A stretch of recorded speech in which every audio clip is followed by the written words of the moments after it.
본 방송에서 제공하는 투자 정보는 투자 판단에 대한 조언입니다. 방송에서 제공하는 주식의 가치, 가격 상승 및 하락에 대해서는 방송사에서 보장하지 않습니다.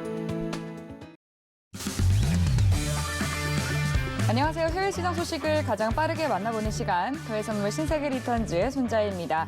국제통화기금 IMF가 올해 글로벌 경제 성장률을 2.9%로 전망했습니다.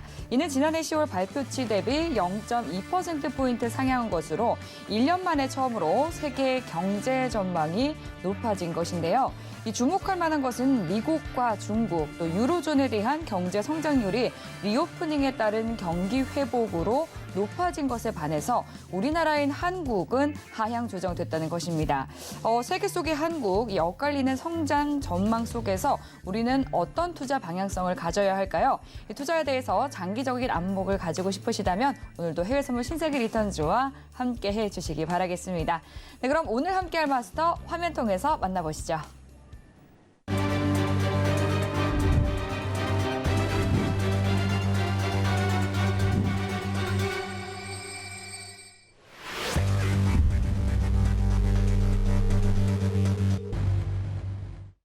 네, 오늘은 천명 마스터님과 함께합니다. 반갑습니다. 맞습니다. 네, 반갑습니다. 시청자분들과 인사 나눠주시죠. 네, 시청자 여러분 안녕하세요. 천명입니다. 2주 만에 뵙겠습니다. 지난주에는 아무래도 설 연휴로 인해서 제가 못 찾아뵀던 것 같아요. 그래서 어쨌든 오늘 또 2주 만에 다시 왔는데 이번 주 전 세계가 항상 긴장을 하는 뜨거운 한 주가 될 거라고 봅니다. 또 우리 시청자분들이 가장 관심 있는 게 올해 첫 번째로 열리는 FOMC 회의죠.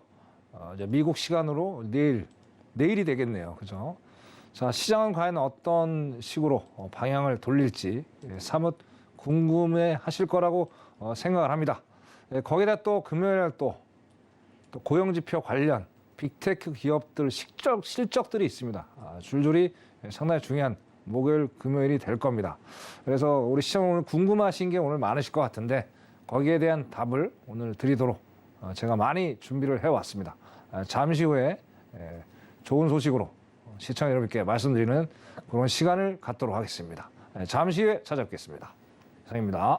네, 현지 시간 1월 31일부터 2월 2일까지 이틀간 열리게 되는 이 FOMC를 앞두고 글로벌 증시의 경계감이 높아지고 있는 상황입니다. 이에 대해서 또 투자 해법을 알려주신다고 하니까 끝까지 함께해 주시기 바라겠고요. 방송 들으시면서 궁금한 사항들은 노란톡 통해서 질문 보내주시면 됩니다. 하단으로 나가고 있는 QR코드 스캔하셔도 되고요. 또 샵 0082번으로 천명이라고 마스터님의 성함 2글자 적어서 문자 보내주시면 참여 가능한 링크 답장으로 보내드리도록 하겠습니다. 네, 그럼 먼저 우리 시장 투자자들의 시선을 끌었던 오늘의 글로벌 핫 이슈부터 점검을 해보도록 하겠습니다. 먼저 첫 번째 뉴스입니다. 미국 와튼 스쿨의 제러미 시겔 교수가 2월 1일 예정된 FOMC에서 연준이 25bp보다 높은 수준으로 금리 인상에 나서게 된다면 시장에는 재앙이 될 것이다 라는 발언을 내놨습니다. 워렌 버핏의 입에서 투자를 배우려면 시겔 교수를 찾아가야 한다라는 말이 나올 정도로 좀 저명한 학자이신데요. 그는 이달 중순에 이미 연준이 금리 인상을 중단해야 한다라고 의견을 표하기도 했습니다. 이에 대한 또 천명 마스터님의 의견이 궁금한데요. 어떻게 보실까요?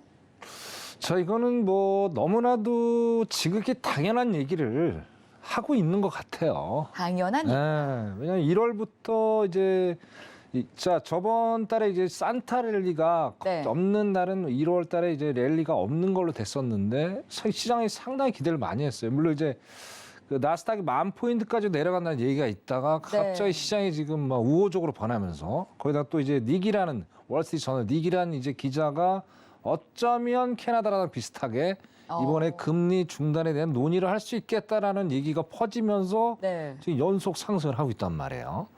별로 이제 뭐 25p에 대한 얘기도 계속 반영이 됐고, 근데 이제 마지막에 이런 얘기를 오늘 기사가 나왔다는 걸 보면서 마치 앵무새처럼 언론 플레이를 하고 있는 게 아닌가. 네. 나름대로 네임밸류가 있으니까 뭐 이런 얘기 말씀을 또 할 수 있는 걸 보여지는데 이건 뭐 너무나도 지극히 당연한 얘기입니다. 자, 일단 25p 아니라 50bp 이제 곱하기 이제 2배로 올린다는 건 당연히 재앙이 올 수밖에 없는 거죠. 그래서 저는 이거가 오늘 의미 부여는 별 의미가 없다고 보는 거고, 자, 어떻게 됐든 FOMC가 일단 어떻게 됐든 금리를 올릴 거 아닙니까? 그죠? 뭐 0.25가 됐든 0.5가 됐든 올린다는 거는 지속적으로 인플레이션이 안 좋게 연준이 바라고 있다는 게 우리가 포커스를 좀 맞춰야 되지 않을까라고 저는 보여집니다. 자, 만약에 시장의 기대처럼 그죠? 지금 이제 분위기가 2주 연속 나스닥이 상승을 많이 하고 있고 그다음에 뭐 테슬라도 어마어마한 지금 상승을 했죠. 자, 그 상승을 하는 가운데에서 원인은 뭡니까? 시장에서. 자, 인플레이션이 이제 완전히 꺾이고 있다는 기대감. 그죠? 그런 것들이 이제 계속 호재로 작용하면서 상승을 이제 키워왔어요.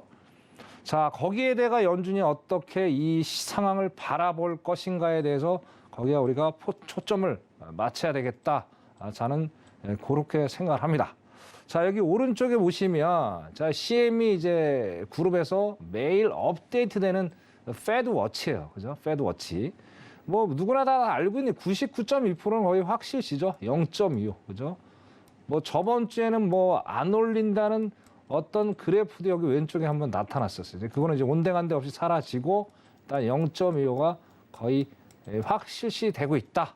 결국엔 이거는 시장에 벌써 선반영이 다 됐기 때문에 증시의 어떤 변곡점이 될 수 있는 방향을 틀 수 있는 상황은 아니다라고 보는 거예요. 그러면 결론은 뭡니까? 연준의 발언이죠. 발언. 파월의 발언이죠. 그죠? 자, 근데 이거 과거로 한번 사람들은 어떻게 조그만 호재라도 작년에도 그랬고 그죠? 조그만 호재를 가지고도 과대 해석을 해서 상당히 상승세를 유도하는 그런 상황들이 작년부터 올 초에도 마찬가지고 계속 연출이 돼 왔다라는 얘기예요.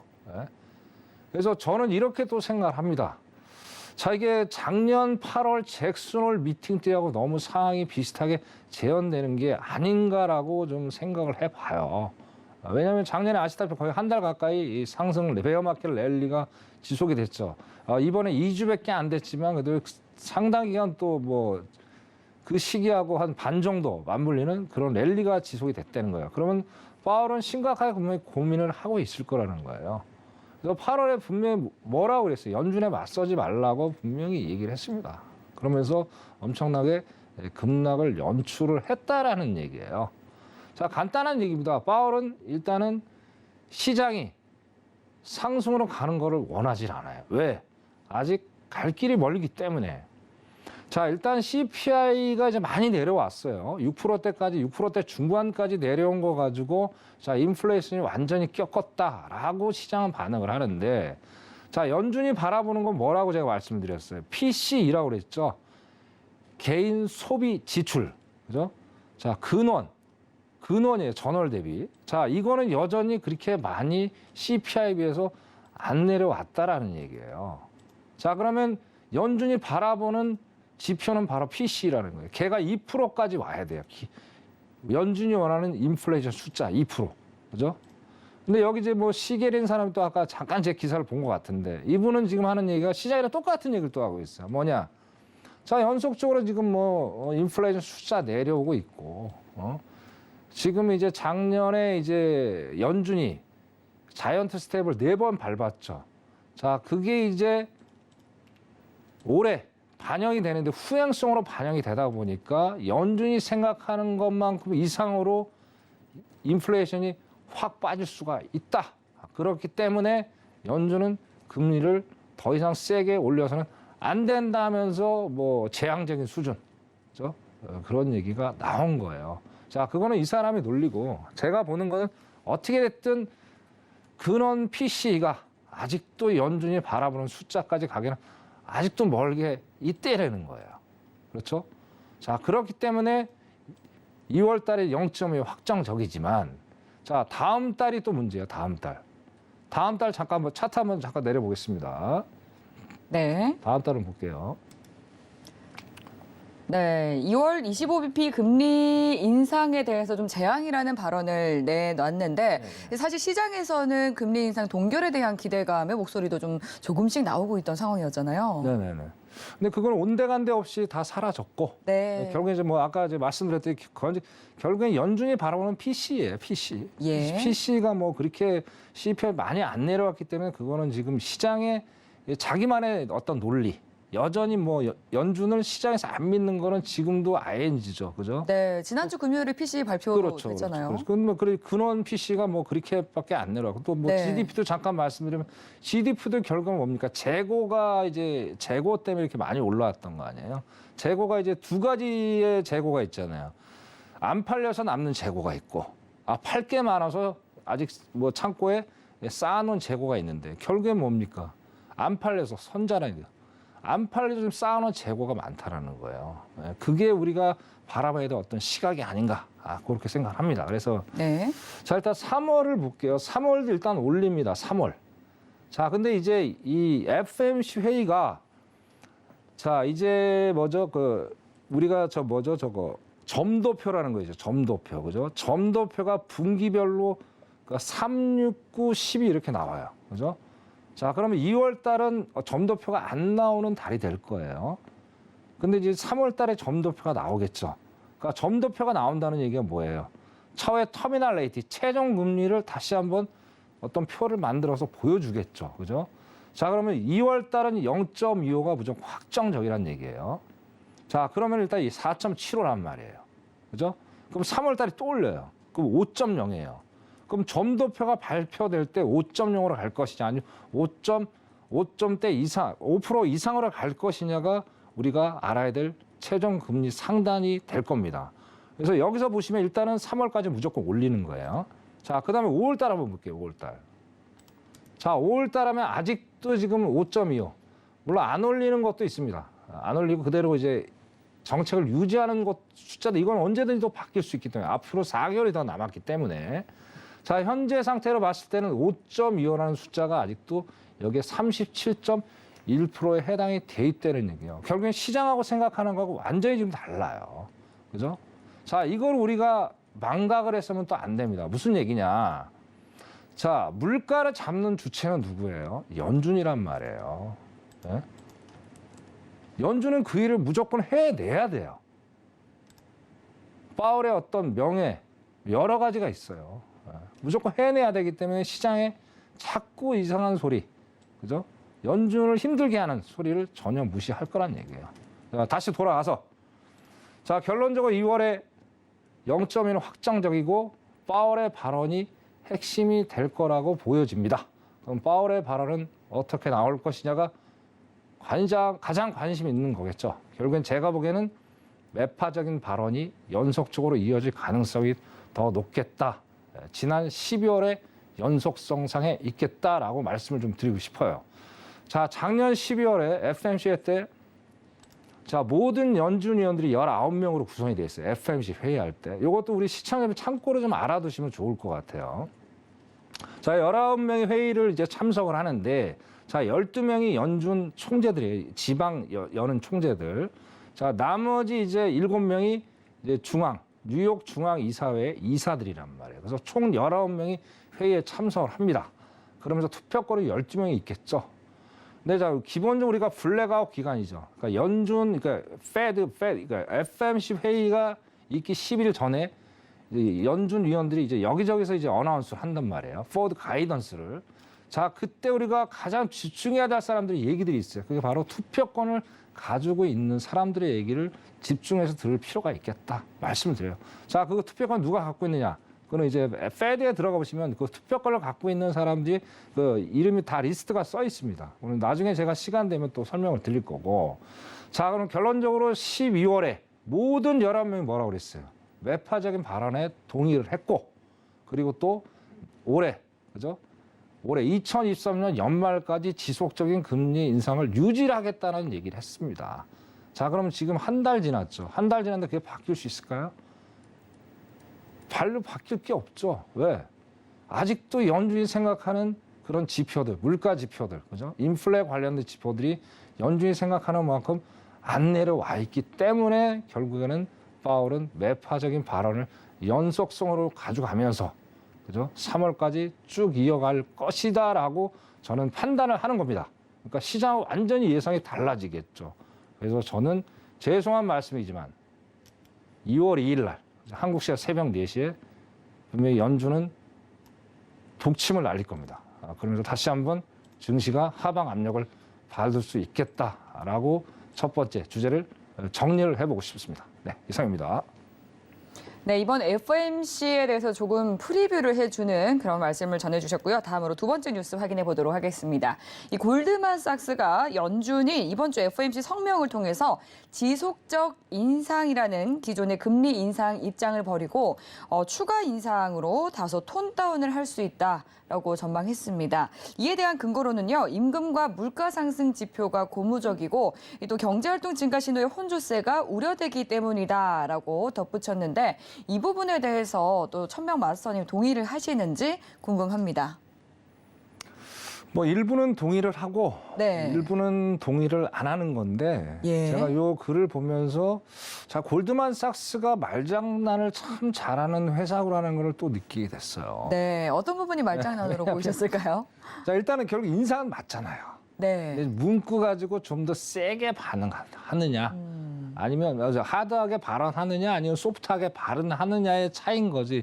결국 인상에 대해서는 골드만도 일단 동의를 한다는 얘기예요. 네. 뭐 아까도 뭐 그 제레미 시걸 그 교수가 한 얘기처럼 뭐 네. 시장 분위기가 이러이러하니 뭐 그런 얘기를 또 내포하고 있는 것 같은데 자 골드만삭스가 이제 재밌는 회사예요 이게. 저번에 이제 그 금융 실적 발표할 때 제일 실적이 안 좋았잖아요, 그죠? 네. 이 회사가 안 좋았던 이유가 있어요. 이유가 왜냐하면 뭐죠? 이게 트레이딩 회사예요. 50% 트레이딩을 하고 있어요. 네. 그러니까 손실이 엄청나게 컸죠. 그렇죠. 이 IB 뭐 큰 투자 은행이긴 네, 하잖아요. 엄청난 투자래요. 예. 골드만삭스 50%까지 이제 트레이딩하면서 어마어마한 회사입니다. 네. 근데 이 회사가 참 뉴스를 어떨 때는 막 시장에다가 좋은 얘기, 뭐 나쁜 얘기 당연히 하겠지만 네. 안 맞는 게 되게 많아요. 제가 항상 보면. 왜냐면은 이제 전망이 네. 경제 전망하기가 또 그렇죠, 참 그렇죠. 쉽지 않은 부분이다 그렇죠. 보니까 그렇죠. 그러니까 참 이게 경제라는 게 참 그렇습니다. 뭐냐면은 자 과거의 데이터를 가지고 현재 이제 껴 맞추는 거잖아요. 근데 지금 저번에도 말씀드렸지만은 과거 우리가 20, 30년까지만 해도 인플레가 없었단 말, 팬데믹도 없었고, 그럼 옛날에는 그런 게 아무것도 없다는 계산에 놓고 어떤 평균치를 냈단 말이에요. 그럼 현재 상에 적용이 안 돼 있는 거죠. 자, 이거를 아무것도 없다는 전제 놓고 조건 하에 놓고 오늘 현실에 딱 맞춰 보니까 이게 안 맞는 거예요. 네. 연준도 안 맞았잖아요. 그렇죠. 경제학자도 안 맞고. 뭐 코로나라는 특수한 상황도 그렇죠. 있기도 했고. 그렇죠. 그래서 저는 이 얘기를 하는 거예요. 우리 시청자 여러분한테 노란톡에서 말씀드리는데, 자 과거 사례는 잊어라. 자, 현실에 지금 직시하면서 정확히 보자. 시장. 네. 자 우리가 뭐 간단한 얘기입니다. 우리가 식당을 가더라도 갑자기 뭐 물가가 뛰고 뭐 손님도 별로 없잖아요. 뭐 주변에 또 소상공인 지인분들도 계시고 일단 경기가 안 좋잖아요. 자 그게 증시 호재가 될 수는 없다라는 얘기죠. 그래서 골드만삭스를 잠깐 이제 뭐 말이 좀 빗나갔는데, 자 골드만삭스가 이제 이런 상황을 이게 엊그제까지만 또 다른 얘기를 꺼냈어요. 무슨 얘기냐? 자 일단은 S&P 500, 그죠? S&P 500이 242평선을 돌파를 이제 골든 크로스라고 합니다. 그러니까 단기 이평선이 장기 이평선을 돌파하는 걸 골든 크로스라고 얘기를 해요.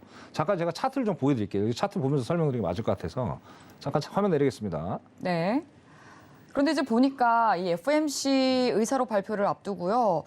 또 연준의 이 미국 연방정부에서 좀 네. 압력을 가하는 멘트들을 좀 나눠왔더라고요. 뭐 금리 동결 나서야 한다라고 또 멘트를 나눠왔다 오늘 속보를 제가 보기도 했는데. 그래도 참 제가 할 말이 많아요. 네.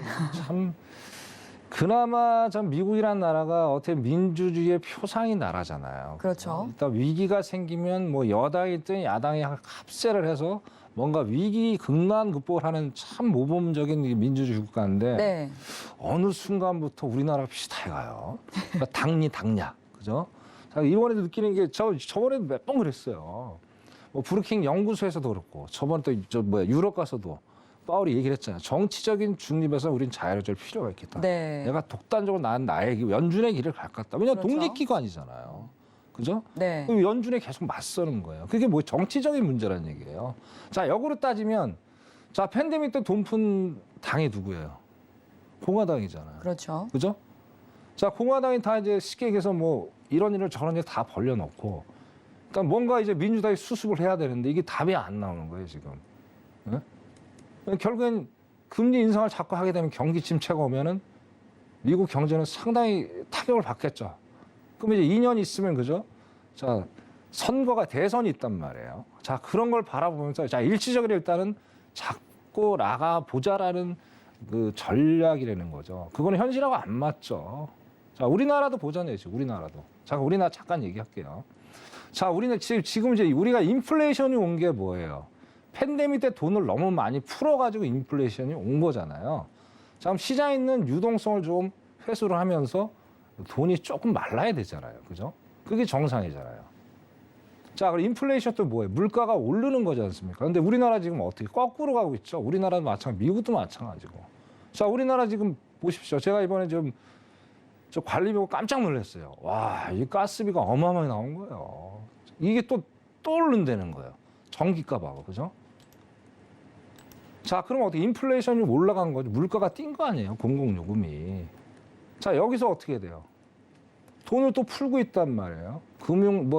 아파트 폭락하니까 대출 완화시키고, 전기 바우처도 주고, 그게 앞뒤가 안 맞다는 거예요. 자, 인플레이션이 하루 이틀 만에 잡히지가 않잖아요. 어떻게든 돈줄을 재야 되는 거 아니에요. 돈줄을 재는 방법 하나, 돈줄을 푸는 방법 하나. 이래갖고 인플레가 잡히겠습니까? 절대 안 잡혀요. 연준 파월은 그걸 분명히 알고 있어요. 그렇기 때문에 절대로 이거는 아까 우리 앵커님 말씀하신 대로 그렇게는 절대 가지 않을 것이다. 라고 저는 일단 말씀을 드리고 싶습니다. 자, 일단 볼게요. 자, 기술적 지표라 골드만삭스가 어떤 얘기를 하냐면 지난주 금요일 날. 자, 이거 일본입니다. S&P. 자, 기본적으로 우리가 버는 게 우리 나스닥을 이제 시청자들 많이 하시다 보니까 나스닥에 되게 익숙해져 계시는데 결국엔 미국의 어떤 지수의 향방을 볼 수 있는 기준은 S&P 500이다라고 분명히 제가 말씀드리고 S&P 500을 먼저 설명드리고 나스닥을 또 설명을 드릴게요. 자, S&P 500이 이제 지난주 금요일 날 골드만삭스가 이거 240평선이 요겁니다. 240평선 요거. 자, 여기를 돌파를 해서 골든 크로스, 이제 단기 이평선, 5이평선이 이제 240평선 돌파를 해서 자, 이제 골든 크로스다라고 뉴스에다가 공지를 했어요. 그죠? 자, 공지를 했는데 결국엔 어떻습니까? 자, 어제 월요일 날 상당히 많이 밀렸어요. 1% 넘게. 그죠? 오늘은 아직 지금 이제 서로 힘겨루기 이제 혼조세, 아무래도 혼조세가 될 수밖에 없죠. 왜냐면 어떻게든 이거를 만회하려고 하는 사람, 아니면 야, 이거는 희망이 없어. 연준이 매파적으로 나올 수밖에 없어 하는 그런 힘겨루기 장이 오늘 내일 상당히 지속될 가능성이 높아요. 그래도 방향성이 없으면서 되게 변동폭이 클 가능성이 높아요. 여태까지 항상 그래왔잖아요. 중요한 지표가 어떤 뉴스가 있을 때는. 그죠? 그건 항상 똑같다라고 우리가 인지를 하시면 될 것 같고. 자, 결국에는 어제 이제 하락을 하면서, 급락을 하면서 이제 어떻습니까? 242평선에 지금 걸쳐 있어요. 그죠? 자, 여기가 분기점이에요. 4,100이. 그래서 4,100을 만약에 붕괴를 한다. 저항을 받고 그러면 하락장이 됐겠죠. 자, 돌파를 한다. 그러면 상승장으로 간다는 거예요.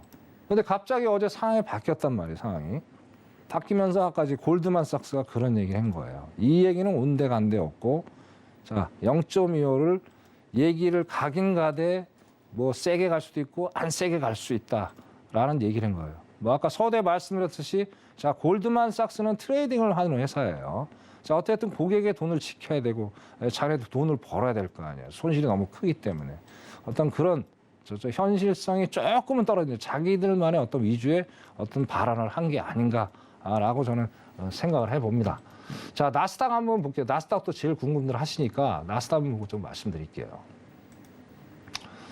자, 나스닥은 더 지금 상황이 그렇게 녹록치는 않습니다. 나스닥 보시면, 자, 나스닥이 위에가 요게 242평선이에요. 자, 여기까지 오지도 않았어요, 아직. 그죠? 어제 조금 오려고 하다가, 그죠? 금요일 날, 그죠? 금요일 날 조금 올라가려고 하다가 결국엔 어제 거의 2% 가까이 되는 급락을 연출을 했단 말이에요. 자, 오늘 지금 일봉상도 상당히, 그죠?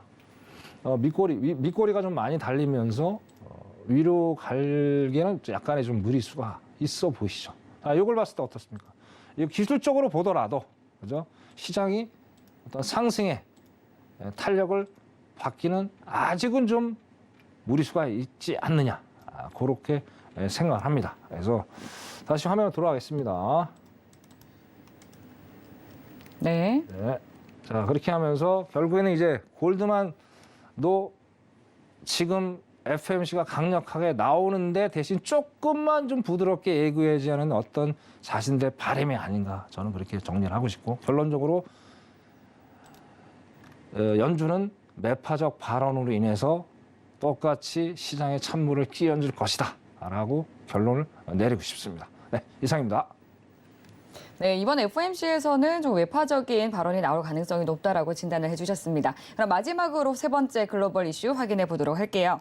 2013년 일본 정부와 BOJ가 서명한 공동 성명에 대해서 최근 일본 산업계 수장들이 개정을 요구했다라는 보도가 나오면서 달러 엔이 급 반락했습니다. 이 산업계 수장들은 개정을 요구한 공동 성명이 그간 이어져 온 BOJ의 공격적 금융 완화의 근간이 되어 왔는데요. 이 부분을 어떻게 해석해야 할지 이야기 나눠보도록 하겠습니다. 엔화 그리고 이제 BOJ 통화 정책에 대해서 또 글로벌 시장이 지금 주목하고 있는 상황인데요. 네네. 이 부분은 어떻게 해석하면 좋을까요? 뭐 결국에는 이제 그 구로다 총재가 이제 작년 12월에 이제 10년물 국채 국률이 0.25로 더 이제 플러스해서 0.5이 됐잖아요. 네. 그 원인은 뭐 결국엔 상당 기간 전 세계에서 작년에 이제 그러니까 전 세계에서 이제 작년에 이제 제로 금리를 유지한 나라 딱 두 나라밖에 없잖아요. 중국과 일본. 아직은 견딜만해. 그것 때문에 유지를 했는데 이제는 못 견딘다는 거예요. 네. 그래서 결국에는 이제 금리를 다시 또 올릴 수도 있다는 얘기로 해석이 되는데. 네. 자, 이게 왜 이거 배경을 우리가 먼저 알고 갈 필요가 있어요. 자, 일단 배경을 알아야 뭐 원인을 알아야 뭐 이제 전체적인 그림이 나올 거 아닙니까? 그죠? 자, 일단은 우리가 YCC라는 게 있어요. Yield Curve Control. 이게 무슨 뜻이냐? 양적 완화예요. 무슨 얘기냐? 시장에 돈이 없으니까 돈을 풀어서 채권 매입 돈을 풀겠다는 얘기예요. 지금 왜 이렇게 된 배경이 뭐냐면 자, 13년에 일본은 엄청난 디플레이션에 시달렸어요. 자, 디플레이션이 뭐냐 이거죠. 자, 데플레이션은 인플레이션의 반대말이죠. 자, 화폐 가치가 너무 높은 거예요. 너무 높으니까 물가가 너무나도 약하게 떨어지는 거예요. 자, 우리나라도 지금 뭐 저 부동산 시장이 우리가 상당히 지금 안 좋지만 일본은 상당 기간 우리보다 더 빨리 상당히 안 좋았죠. 그때가 이제 시기가 또 맞물리는데 자, 그때 하면서 안 되겠다 이거. 내가 채권을 좀 매입을 해서 시장에 좀 유동성을 좀 풀어야 되겠다. 돈을 좀 풀어서 화폐 가치를 좀 떨어뜨려야 되겠다. 그러면서 소비 좀 진작을 시켜야 되겠다고 그 정책을 지금까지 상당 기간 유지를 해왔어요. 근 10년간을. 그죠? 자, 근데 생각처럼 안 떨어진단 말이에요. 인플레이션이 안 돼요. 예? 인플레이션 안 되다 보니까 상당히 골치 아팠단 말이에요. 그죠? 자, 그런데 이번에 이제 못 버틴 거죠. 전혀 못 버틴 거예요. 야, 이거 해보니까 생각보다 많이 인플레이션, 우리가 예상했던 것보다 인플레이션, 얘네들이 이제 오늘 여기서 이 개정 요구의 내용에서 뭐냐면, 자, 2%가 목표예요, 2%가. 2%가 목표인데, 자, 2% 이상으로 지금 와 있다는 게 가장 큰 문제점이 되는 거예요. 자, 다음 보고 말씀드릴게요. 이거 보시면 우리가 이해가 빠르시니까. 자, 보시면 지금 이제 왼쪽이 물가 소비, 미국 이제 일본의 소비자 물가 상승률입니다. 그래서 여기 보시면 뭐 전국이 있고 동경이 있는데 거의 비슷하죠, 지금. 차트 모양새가. 그죠? 전국적으로 동경이나 전국적으로나 동일하게 지금 인플레이션의 압박을 받고 있다는 거예요. 거의 지금 4% 근처까지 와 있어요. 물론 미국보다는 아직은 약해요. 약하지만 그래도 낮은 대로 선방을 한 거예요. 금리를 안 올리면서도 4%까지 가졌다는 건 얼마나 일본 자체가 디플레이션이 깊게 고립하져 있었다라는 거를 좀 우리가 이해를 할 필요가 없어요. 그래서 자, 일단은 인플레이션이 그죠. 너무나도 자기네들이 생각했던 것보다 너무 많이 올라와 있어요. 그죠? 그러다 보니까 어떻습니까? 아, 이제는 안 되겠다. 뭔가 금리에 대한 어떤 정책을 좀 수정 보완을 하면서 물가 안정도 가져가면서 일본 경제를 좀 바로 좀 세워 나가야 되겠다는 그런 얘기를 한 겁니다. 그래서 오른쪽 한번 볼게요. 오른쪽. 자, 아까 서두에 말씀 0.25였어요. 0.25에서 자, 0.50, 0.5 플러스해서 12월 10년물입니다. 10년물. 단기모든 그대로 가져가요. 10년물. 자, 10년물은 어떻습니까? 10년물은 일본에 있는 기업들이 이제 대출받는 어떤 금리의 기준이 되는 거예요. 기준이 되는 거. 그러니까 0.5로 올려야 되죠. 안 올리면 어떻게 되죠? 인플레는 잡을 수가 없으니까. 근데 거기에 대한 소명을 지금 하고 있다는 거예요. 근데 지금 어떻습니까?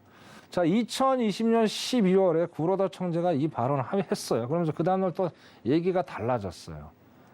이거는 일시적일 수도 있다. 일시적일 수도 있으니까 우리는 저금리 정책, 그죠? 또 양적 완화 정책을 그대로 유지해 나갈 거라고 했어요. 그죠? 자, 거기까지 이제 구로다 총재가 임기가 3월까지죠. 3월까지. 자, 그때까지는 어떤 이 정책이 유지가 될 가능성이 상당히 높아요. 4월 달이 문제예요. 4월 달에. 이제 총재가 바뀌겠죠. 자, 총재가 바뀌면서 발언이 나오겠죠. YCC 정책을 폐지하거나 아니면 그대로 유지하거나 라고 내용이 나올 겁니다. 근데 제가 보기에는 YCC 정책을 유지하기가 상당히 저는 높겠다라고 보는 거예요. 자, 무슨 얘기냐? 자, 지금 캐나다가 됐든 뭐 미국이 됐든 영국이 됐든 유럽이 됐든 일단 최종 금리 상단은 거의 다 언론에 공개가 돼 있는 상태예요. 그죠? 자, 이렇게까지 미국이 자이언트 스텝을 4번을 밟았음에도 인플레이션 숫자가 4% 근방까지 와 있다는 건 나름대로 일본이 선방을 했죠.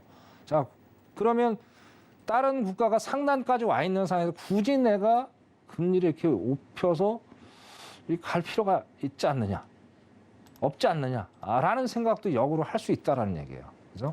아직 결론 난 건 없습니다. 결론 난 건 없지만, 자, 일본 자체가 금리를 올리는 건 상당히 또 쉽지 않겠다. YC 정책 또한 마찬가지고요. 왜? 이게 또 기업 대출에 대한 부담이 또 될 수 있다는 거예요.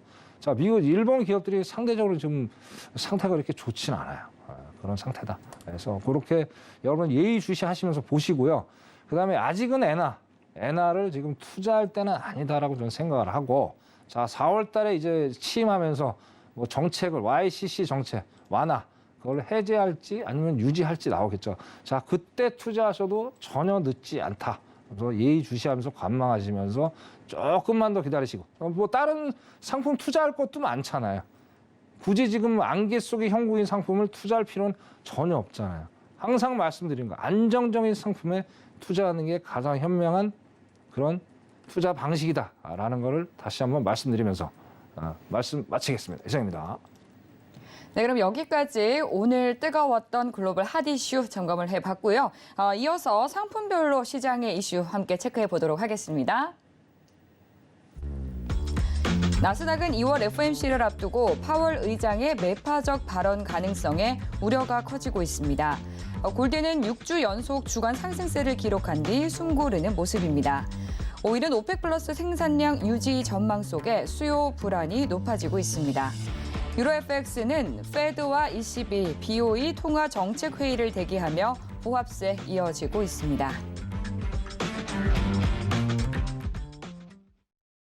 네, 시장의 주요 이슈 체크해보고 왔는데요. 그럼 이번에는 주요 상품과 지수별로 어떤 움직임을 보이고 있는지 시장 점검해 보도록 하겠습니다. 먼저 나스닥부터 차트 보고 설명 부탁드릴게요. 네, 나스닥 먼저 설명드리겠습니다. 네.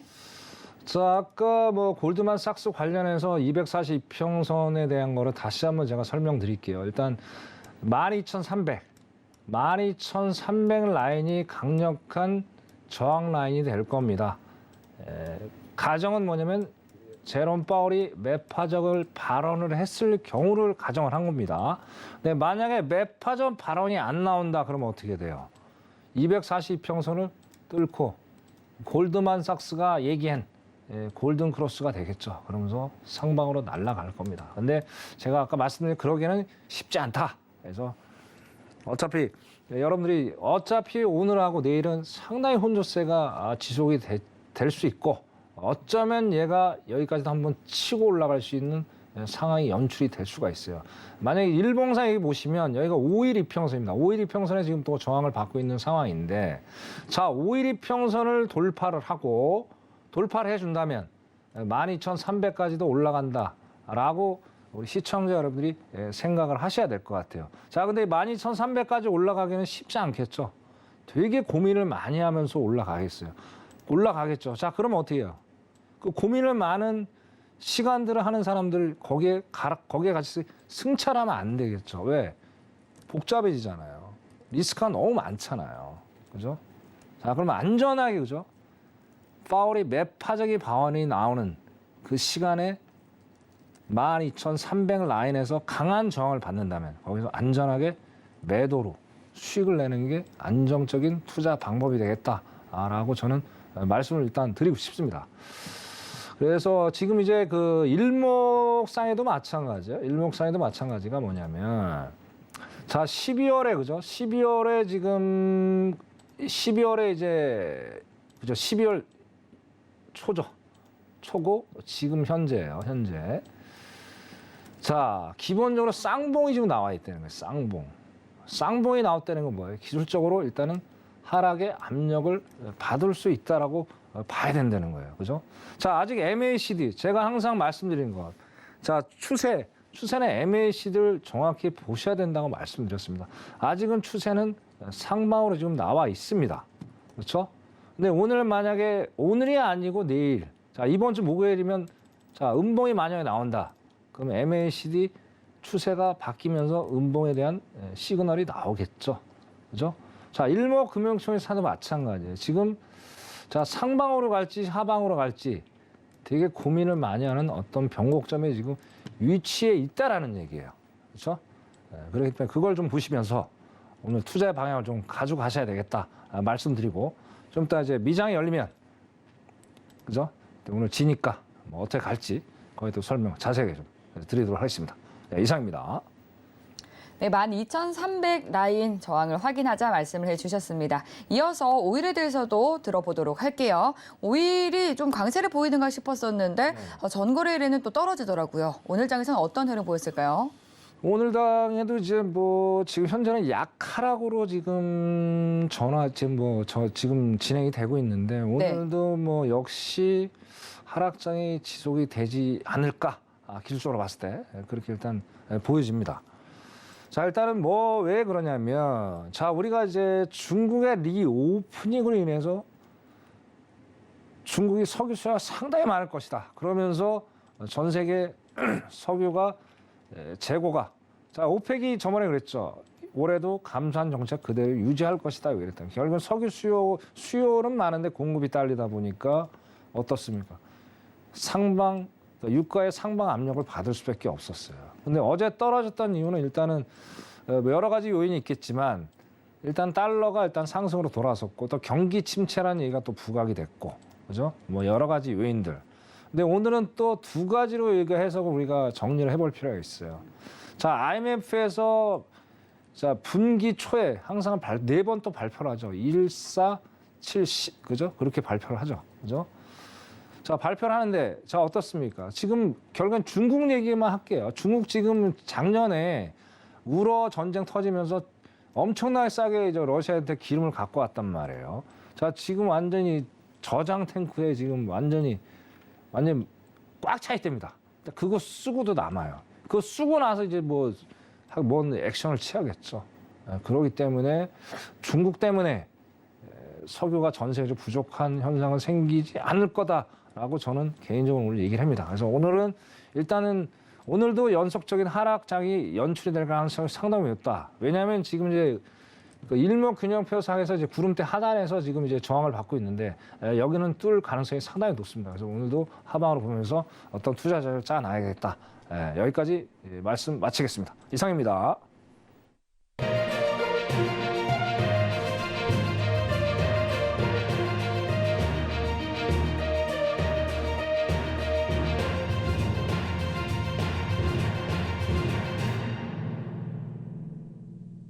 네, 1월 31일 뉴욕 증시 개장했습니다. 상승 출발하는 모습이고요. 지금 이제 주요 상품들은 혼조세 나타내고 있습니다. 네, 그럼 상품별로 해당 상황 짚어보도록 하겠습니다. 먼저 나스닥부터 체크해 보시죠. 네, 일봉봉 차트 기준으로요. FOMC가 진행되면서 경계감의 약세 흐름을 이어가던 나스닥이 고용에 관한 경제 지표가 발표된 밤 10시 30분에 장대 양봉 길게 뽑아 올렸습니다. 그 이후에는 계속해서 고점을 좀 높여가는 모습이었는데요. 이 플러스권 전환에 성공을 했습니다. 개장 직후에도 지금 상승 탄력을 좀 받고 있는 모습이고요. 현재 0.2% 상승한 11,993포인트 선에서 거래 이어가고 있습니다. 다음 5일 살펴보도록 할게요. 네, 2월 1일 오펙 플러스 장관급 위원회 회의를 앞두고 달러가 다시 강세 전환하면서 오히려 좀 제한된 흐름 이어지고 있습니다. 오늘 또다시 달러가 주춤하면서 오늘도 약보합권에서 조금씩 살아나는가 싶었는데요. 하지만 이내 체력이 빠지면서 현재 0.7% 내린 배럴당 77달러 선에서 움직이는 상황입니다. 네, 다음 골드도 확인해 보도록 할게요. 그간 고공행진하던 골드가 달러 상승에 주춤했다가 다시 밤 9시 이후 고개를 들고 있습니다. 가파르게 상승폭 키우면서 상승 전환 시도하고 있는 모습인데요. 지금은 약보합권에서 온스당 1,938달러 선에서 거래 이어가고 있습니다. 네, 마지막으로 유로까지 확인해 보도록 할게요. 이 나스닥과 동시에 밤 10시 30분 크게 뛰어 올랐습니다. 이후 상승 탄력을 잘 유지해주면서 오늘도 좋은 체력 이어가고 있는데요. 지금 현재는 강보합권에서 1.088달러 선에서 거래되고 있습니다. 네, 주요 상품 그리고 지수에 대한 개장 파동 확인해 보고 왔습니다. 그럼 이어서 당일 투자 전략 이어서 확인해 보도록 하겠습니다. 앞서서 나스닥 그리고 오일에 대해서는 짚어봤으니까요. 이어서 골드에 대해서는 어떻게 보고 계시는지 함께 진단 받아보도록 하겠습니다. 골드 이제 지난해 금에 대한 수요가 10년 만에 최고치에 도달했다라는 소식도 들리고 있고요. 최근 들어서 좀 좋은 흐름 이어졌었는데 오늘은 어떤 스탠스가 필요할까요? 오늘도 이제 제가 이제 결국에 이제 매번 말씀드린 거지만 달러 인덱스하고 반비례 관계에 있다. 네. 거의 많이 맞아요. 거의. 제가 우리 노란 통해서 우리 뭐 시청 여러분들과 매일 이제 뭐 우리가 리뷰를 하면서 이제 뭐 매매를 하고 있지만 네. 되게 신뢰도가 상당히 높아요. 그래서 지금 아까 잠깐 봤는데 달러 인덱스가 여전히 뭐 지금 하락 중이지만 아주 혼조세에 있다는 얘기예요. 그 무슨 얘기냐? 자, 달러 인덱스가 이제 저번 주까지만 해도 100일 후반대에서 계속 행보를 하고 있었단 말이에요. 자, 근데 어제부터 이제 100일을 안착을 한 상태예요. 아까 100일 중반까지도 간 적이 있습니다. 그래서 지금 보니까 아직 100일 초중반대 지금 안착이 되어 있는 상태. 자, 그 상태가 계속 유지가 될 가능성이 상당히 높아요. 왜? 연준은 어떻게든 금리를 올리잖아요. 0.25도 올리는 거잖아요. 우리가 이제 자연 시스템에 너무 익숙해져 있는 거예요. 0.25도 올리는 거예요. 여러분, 0.25 작은 게 아닙니다. 과거 팬데믹 전에 0.5만 올려도 상당히 미국 입장에서 많이 올리는 거예요. 우리도 거기서 스탠드를 또 쫓아가야 되고. 그래서 0.5도 작게 올리는 거 아니다. 그럼 금리를 올린다는 건 무슨 얘기예요? 역으로 따지면 자, 달러 가치가 상승을 할 수 있다라는 얘기입니다. 그죠? 네, 그러면 어떻게 돼요? 자, 100일을 강력하게 계속 지지를 해주고 0.5를 올린다면 어떻습니까? 일단 달러 인덱스는 지속적인 100일을 강력하게 지지하면서 상방으로 가려는 어떤 액션을 취하겠죠. 거기다 또 뭐가 있어요? 자, 10년물 국채 금리가 약 상승 전환이 되고 있다는 거예요. 그죠?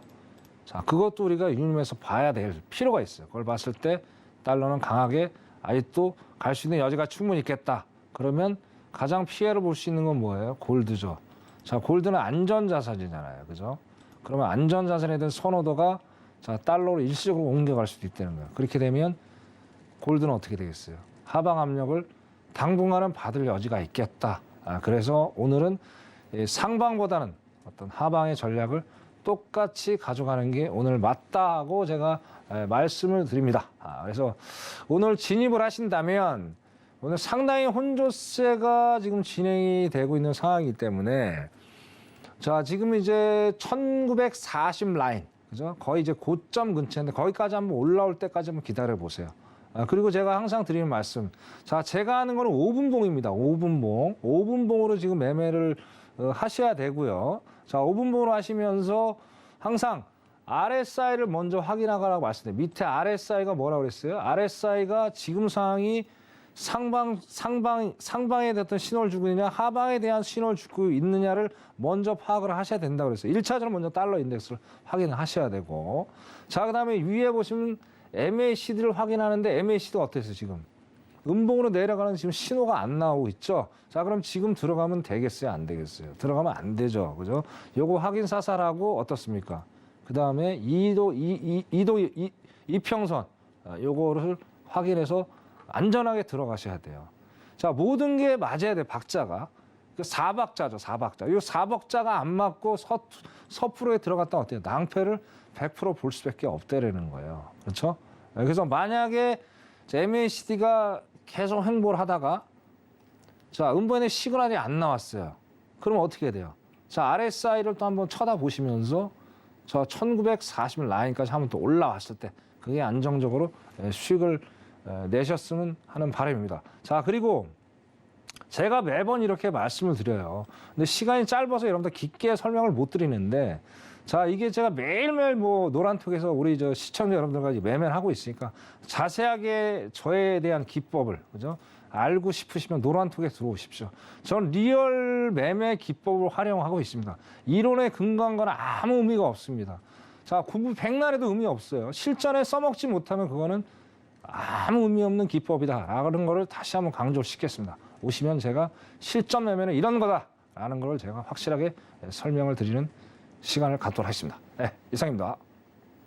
네, 노란톡은 샵 0082번으로 1000명 두 글자 적어서 보내주시면 참여하실 수 있다는 점 안내 드리겠고요. 이어서 유로에 대한 투자 스탠스도 확인해 보도록 하겠습니다. 이번 주 ECB 그리고 BOE 통화정책회의를 앞두고 조금씩 올라주고 있는 모습입니다. 오늘은 유로에 대해서 어떤 투자 전략으로 대응하는 것이 좋을지 알아보도록 하겠습니다. 유로는 어떻게 보고 계세요? 유로도 어떻게 보면 이제 또 달러하고 반비례 관계인데 네. 유로도 이제 금하고 지금 비슷하게 움직이는 현상이 계속 반복이 되고 있어요. 그럼 네. 결국엔 이 꼴이죠. 금하고 똑같이 오늘도 상방보다는 하방으로 봐야 되겠다. 왜 이제 2월 1일 날 물론 이제 금리 이제 통화 정책 발표가 있는데 자, 그때까지는 일단은 우선순위가 어디예요? 연준이죠. 그죠? FOMC 회의가 FOMC는 100% 누가 봐도 외파적 발언이 나올 게라고 확신하기 때문에 결국 외파적 발언이 나오면은 자, 달러는 또 올라갈 테고 거기에도 얘 기축통화 얘는 결국에는 하락으로 가겠죠. 그죠? 그래서 적어도 목요일까지는 유로는 하방의 압력을 받을 가능성이 상당히 높겠다. 그러니까 일단은 하방의 스탠스를 좀 잡으시고 또 투자 전략을 짜가 나가는 게 가장 현명한 방법이 아닐까라고 저는 그렇게 말씀을 드리고 싶습니다. 네, 하방으로 보겠습니다. 네.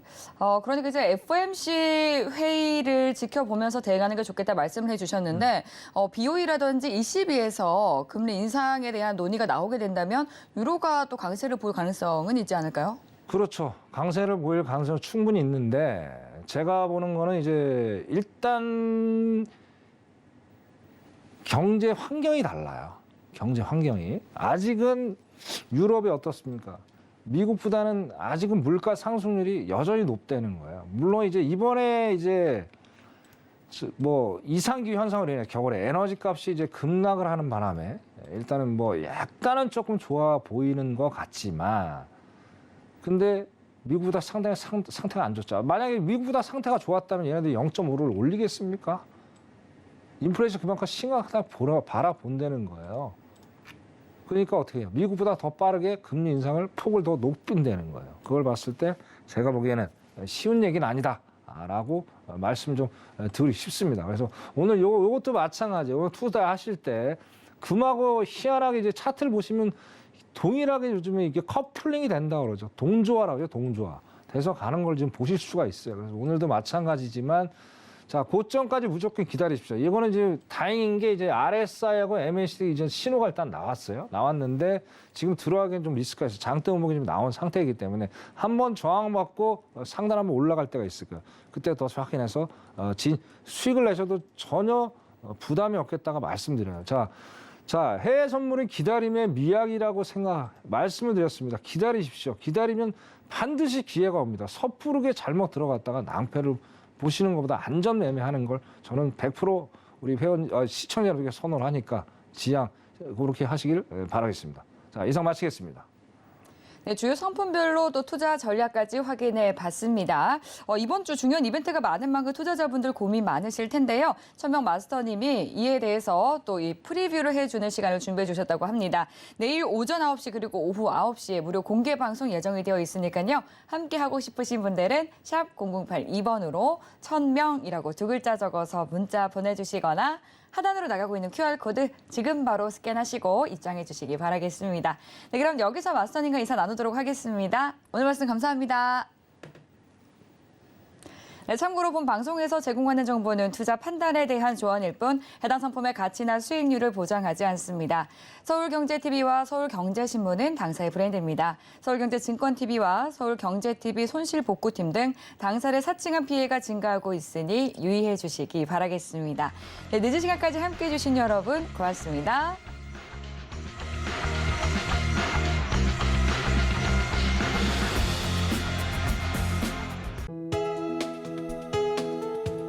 본 방송에서 제공하는 투자 정보는 투자 판단에 대한 조언입니다. 방송에서 제공하는 주식의 가치, 가격 상승 및 하락에 대해서는 방송사에서 보장하지 않습니다.